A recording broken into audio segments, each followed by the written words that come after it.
You are called overnight to review the telemetry for a patient on your service, and you see the following.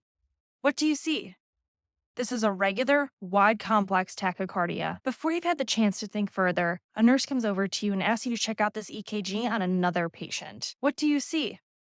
It's another regular, wide, complex tachycardia. What's on the differential for these types of rhythms? The differential diagnosis for this includes ventricular tachycardia or supraventricular tachycardia, also known as SVT, with aberrancy, with the most common aberrancy being a bundle branch block. Most people think of SVT as a narrow complex tachycardia, but if you have a concurrent bundle branch block, it can look a lot like VT. Let's think about this a little more with our two differential diagnoses, starting with ventricular tachycardia. VT starts below the level of the AV node and is typically initiated in ventricular myocytes. This results in myocyte to myocyte propagation of electrical signals, which inherently results in a wide QRS complex. For supraventricular tachycardias, these originate above the level of the AV node, and they're usually narrow complex because they still use the normal conduction system.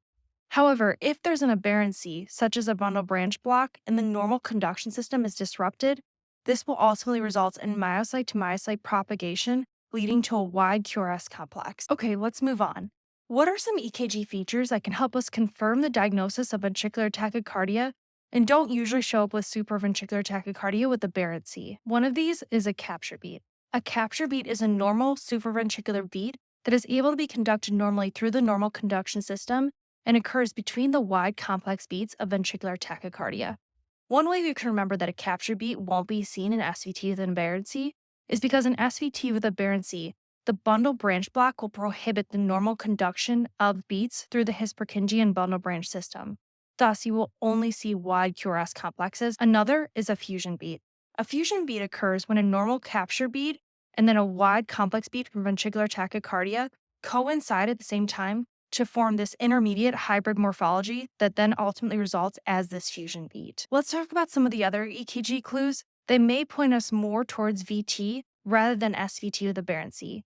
These may include 1. An extremely wide QRS complex over 140 milliseconds in duration. 2. Extreme axis deviation, meaning that instead of the axis being down here, the axis is all the way up here. And finally, number 3, concordance of the precordial leads, meaning that the QRS complex points in the same direction, either positive or negative, and leads V1 through V6. However, the pathognomonic EKG finding for VT is AV dissociation, meaning that the atria and the ventricles are beating at different rates, with the atria beating slower than the ventricles.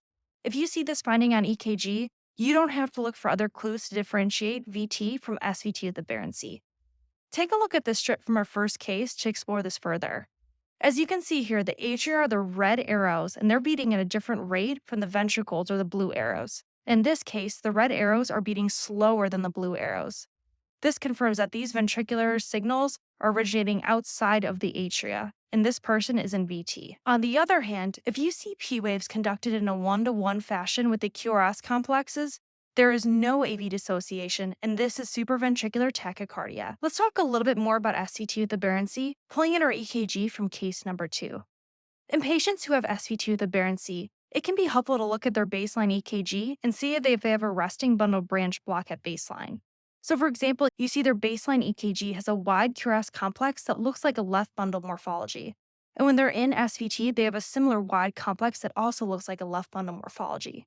So as a pro tip for someone who has a wide complex tachycardia, you can look at their baseline EKG and see if they have an existing bundle branch block. If they do, and if that bundle branch block looks similar when they're in SVT, this is most likely to be SVT with aberrancy. Also notice this patient has a normal QRS axis and a lack of precordial concordance, but the QRS complex is downsloping or negative in V1 through V3 and upsloping or positive in V5 through V6. Remember, in VT, people are more likely to have extreme axis deviation and predominantly precordial concordance. Thus, this patient more likely has SVT with aberrancy rather than VT. If you're still stuck differentiating between the two, there's another pro tip that we can use looking at lead AVR. Typically in SVT with aberrancy and AVR, we should see a quick downsloping QRS complex like we see here in case 2. If we see anything other than this, such as here in case 1, this is more likely to be VT. Okay, let's review what we've learned.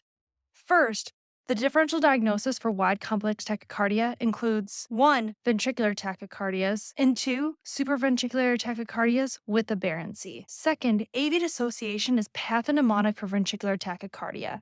But other EKG clues we should consider include capture beat fusion beats, extremely wide QRS complexes, precordial concordance, and extreme axis deviation. Third, remember to look at their baseline EKGs to find clues for aberrancy like a bundle branch block.